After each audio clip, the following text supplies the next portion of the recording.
आइए देखते हैं अवाम की नजर न्यूज। सिटी सदर और सुधा के चेयरमैन के नरीनदर रेड्डी ने रियासती खवातीन कांग्रेस लीडर सी पद्मा की क़यादत में एक एहतजाजी मुजाहरे में मुतालबा कि साबिक वजीर के KTR खवातीन के तय नामनासिब तबसरों को वापस लें और माफ़ी मांगी।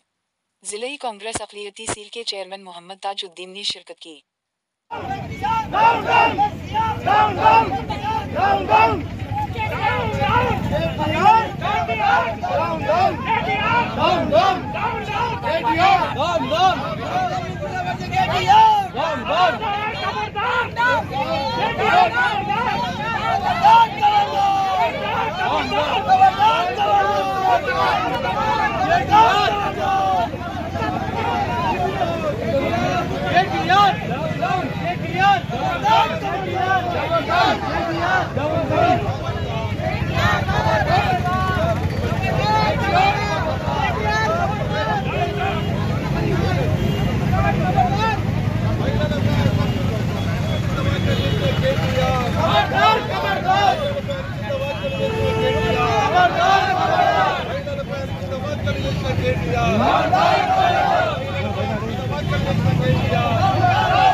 సంవత్సరాలు కుటుంబ పాలన చేసి కోట్ల రూపాయల అవినీతికి పాల్పడి కుటుంబ సంక్షేమమే మరి ధ్యేయంగా పనిచేసినటువంటి కేసీఆర్ కుటుంబం ఇవాళ అధికారం పోయిన తర్వాత చూసి ఓర్వలేక అధికారం లేని దాన్ని భరించలేక ఇవాళ ఇష్టం వచ్చినట్టు మాట్లాడుతూ ఉన్నారు.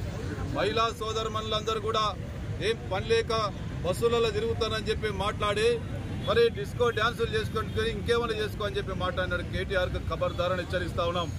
నువ్వు ఎట్లా పడితే అట్లా ఏది పడితే అట్లా మాట్లాడితే మహిళా సోదరుమణుల ఆగ్రహానికి బలై చెప్పు దెబ్బలు తింటావు బిడ్డ, ఖబర్దారని చెప్పి చెప్తా ఉన్నాం. నీ ఇష్టం వచ్చినట్టు మాట్లాడుతుంటే ఇక్కడ ఎవరు చూసుకోవడానికి సిద్ధంగా లేరు. ఫస్ట్ నీ అవినీతి భాగోతం. నువ్వు కోట్ల రూపాయలు లక్షల కోట్ల రూపాయల అవినీతికి పాల్పడి ఇలా రాష్ట్రాన్ని దివాలా తీసింది చాలక ఇంకా మరి ఎట్లా పడితే అట్లా మాట్లాడితే ఖబర్దార్ అని చెప్పి హెచ్చరిస్తా ఉన్నాం. కరీంనగర్ నుంచి ఇలా ప్రారంభించినాం బిడ్డ, ఖబర్దార్. కరీంనగర్ మహిళా సోదరుమణులు అవసరమైతే నీ ఇంటికి వచ్చి నీ బజార్కి ఇచ్చి ఈ భాగవతం బయట పెడతారు. ఖబర్దార్ అని చెప్తా ఉన్నా. ఇప్పటికైనా కేటీ రామారావు మహిళలకు క్షమాపణ చెప్పు, లేకపోతే మహిళా ఆగ్రహానికి గురిగాక తప్పదు. మహిళా సోదరుమణులు రోజు వాళ్ళ ఇంటికి సంబంధించి ఏ విధంగా ఇల్లు మరి చక్కదిద్దుకోవాలి, ఏ విధంగా ఆర్థికంగా ముందుకెళ్లాలనేటువంటి నిరంతరం ఆరాట పడతారు తప్ప ఉచితంగా బస్సు ఉంది కదా అని చెప్పి ఉచితంగా తిరుగుతారని నీవు అనుకుంటే నీలాగా కోట్ల రూపాయల అవినీతికి పాల్పడి నువ్వు ఉచితంగా తిరుగుతావు, ఉచితంగా విదేశీ ప్రయాణాలు చేస్తావు కావచ్చు. కానీ మహిళా సోదరులకు బాధ్యతగా వ్యవహరిస్తారు. ఆ బాధ్యతకు తీర్చుకునే క్రమంలో బస్సును వినియోగించుకుంటారు తప్ప పట్టిగా పనిలేక బస్సులా తిరుగుతారనే మీ మాటలు మహిళా సోదరుల యొక్క